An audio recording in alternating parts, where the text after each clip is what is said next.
I have a big perfume collection. I get a lot of perfumes sent to me and I like a lot of them. I love some of them, but other times I don't really like them on my skin, or I don't like them as much as others. And I am really on my journey of decluttering and getting rid of perfumes that I don't really appreciate as much as I should appreciate them. So today it's gonna be another round of perfume declutters. Let's start out with a perfume I have given to one of my family members, which is Open Sky by Byredo. I don't have any of these perfumes in this video anymore. I got rid of them. The main accords are aromatic, citrus, and woody.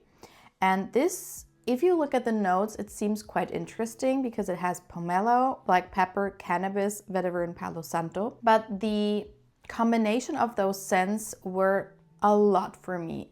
I love pomelo. There is a cannabis perfume I adore, which is by Balenciaga. It has been discontinued for years, but that one was great. But in here, I don't like it at all. It's just too much for me. The greenness with this, there's this sweetness going on with the woodiness. It smells quite forest-like and wet and grass-like.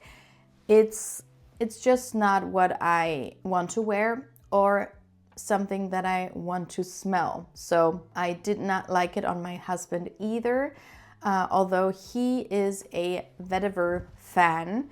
And I love vetiver on him, but specific vetiver scents or perfumes.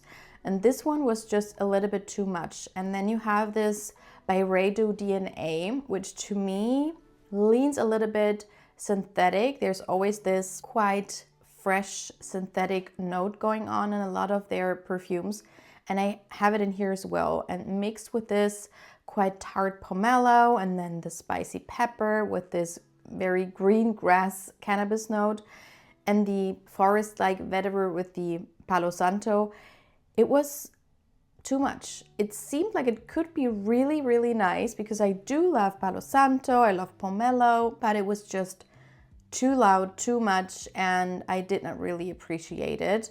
Although I can appreciate the art of the perfume.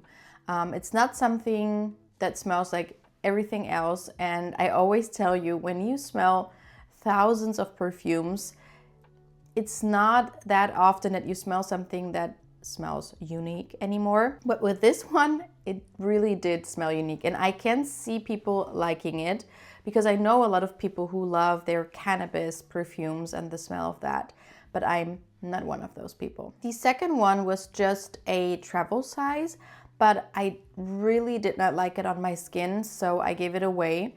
This one is Macaron Bourbon by Nicolai Parfumeur. I got a set with 3 perfumes.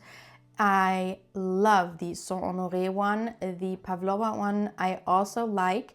With this one, there's something going on that I don't appreciate on my skin. So the main accords are rose, warm, spicy, and musky. And you will see what I mean if I tell you the notes. So the top is bitter almond, rum, and Havana. Middle notes, rose, clove, and cinnamon. And base notes, musk, patchouli, caramel, vanilla, and tonka bean. Macaron Bourbon. It sounds quite nice, but to me, it didn't really smell like that. To me, on my skin, and I always tell you this, if I have patchouli with something fruity in there, I get this fruit-chuli thing that I just don't like at all. And this Havana on my skin pulls quite fruity. With the patchouli, it turned into a fruit-chuli on my skin. And then you have this quite sticky, quite prominent caramel note. That was just a little bit too much. Bitter almond can be challenging for me as well. And then this boozy thing going on, it was just giving too much. It's still a Nicolai Parfumeur perfume. You still have this French chic vibe going on. There's still a little bit of powderiness and elegance to it. But I mean, for this DNA, it was nice and I can appreciate it. And I feel like on others, it will smell amazing, or others won't smell what I smell on my skin. But for me, you know, like those scents are just not what I appreciate on my skin, and it just didn't work on my skin. Next up, we have a perfume by Casamorati. This is Quattro Pizzi, and this was launched last year. So I was really excited when I heard these notes. The main accords are green, tuberose, and aromatic, and the notes are Devana and rum. And the top, wow, pink pepper and coriander. Then in the middle we have tuberose and coconut, and in the base we have tonka bean hay and tobacco leaf. I just heard that this is going to be like a creamy, milky, coconut-like perfume. To me, it goes into the direction of Rouge Malachite by Armani Privé, that quite sweet, indolic tuberose that is really creamy, really loud, really out there, and very prominent. And then other notes go into the background. And that is exactly what I got from Quattro Pizzi. So to me, this is a tuberose dominant perfume, but it is very interesting. It smells very unique. It doesn't smell as loud as, for example, Armani. This one is a lot more refined. It's a very refined perfume. There is the hay note in here that I get a lot on my skin actually. So to me, it's a coconutty tuberose that is very creamy, very prominent. It's giving white florals. But then you have this hay note that is very off-putting to me. It's nice because it's very complex and it's not a straightforward perfume because of that, but I did not really appreciate it on my skin as much as I wanted it to be. It's nice, but it was just not speaking to me. This is, again, a perfume where I appreciate the uniqueness and the idea, and I feel like on other people it will be beautiful, but I am not the biggest tuberose fan as is. And so you have to combine the tuberose with other notes for me to really love it and wear it. And with this one, it was just, I don't know, something was missing for me.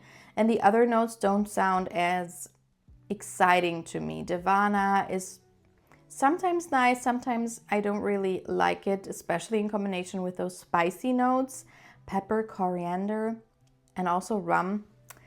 Doesn't really sound that good to me. So yeah, with Casamorati, I have to test out more of them because I feel like the idea of those scents are super nice, but the execution is a lot of times not what I expect, at least on my skin and my, like, the experience I get with them. Then we have a Carner Barcelona scent, which I'm super sad about because I love this brand and I feel like the DNA of this brand is exactly what I love as well.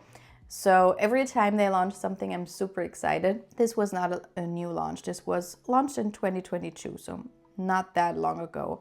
I love the packaging. I love this red color. And this perfume has the main accords of woody, fruity, and aromatic. And you will see why I don't like it. Well, the top notes are pomegranate, cassis, and mandarin. The middle notes are white amber, jasmine, and lily of the valley, and the base notes are patchouli leaf, musk, and vetiver. Yeah.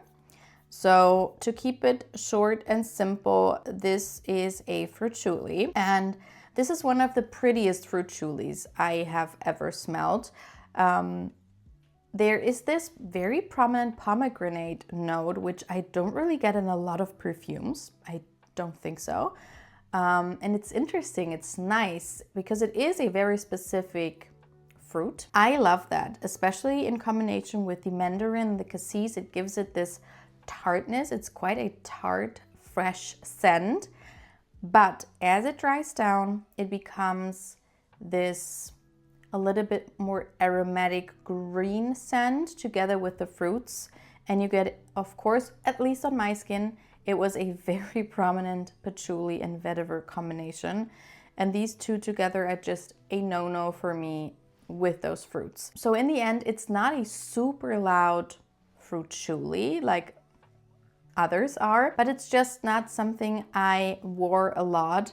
I was planning to and I was trying, but it just didn't feel right. And so for that reason, I said I want to declutter it, because I know a lot of people love this perfume. It smells amazing on them. Or I know a lot of people who love fruit julies, but I'm not one of them. But I do have to say this, as I said, is one of the best fruit julies I've ever smelled. The last one is by Les Eaux Primordiales, and this one is Mécanique Intuitive. I was hoping for a great fragrance to wear for the fall and winter time, because this has main accords of vanilla, sweet, and tobacco, and this is a black tea perfume. And I think I saw this in Sebastian's video and he was raving about it, but I feel like a few years ago I liked other perfume notes more than I do right now, or perfume DNAs, and the family, the perfume family I gravitate towards now is something else than a few years ago, which is quite normal. But I feel like I was hoping for something that it was just not giving me. So the top notes are osmanthus and black tea, which sounds amazing, like a peach black tea, which I, funnily enough, have in the kitchen right now, waiting for me. So I love that. But then in the middle, we have tobacco and rum. And in the base, we have tonka bean, vanilla, leather, and castoreum. So for me, it was a little bit confusing because it starts quite tea-like and fresh, and then as it dries down it gets more and more boozy and deep and almost animalic. It reminds me a little bit of Wajan or Angel's Share, that DNA, which is boozy, vanilla, a little bit fruity and quite jazz club-like. That is the same direction, but I have so many perfumes like that in my collection already, so I don't really need that. And also there's one from the same house which I am in love with, Ambre Superfluide, which I adore. I really adore that one. And this one to me feels like a little bit like, I don't know, the estranged cousin or something. Yeah, so for me on my skin, I did not really like it. It pulled a little bit too sharp on me as well. And I just felt like it was an elegant take on a perfume like that, but it still wasn't as refined as, for example, Ambre Superfluide by the same perfume house. So unfortunately, I did not keep it in my collection. So these are all the perfumes for today. I am planning on decluttering a lot more. So let me know if you want another part of this perfume format, and then I will film it for you. But let me know which perfumes you decluttered and why, and I hope to see you in the next video. Bye!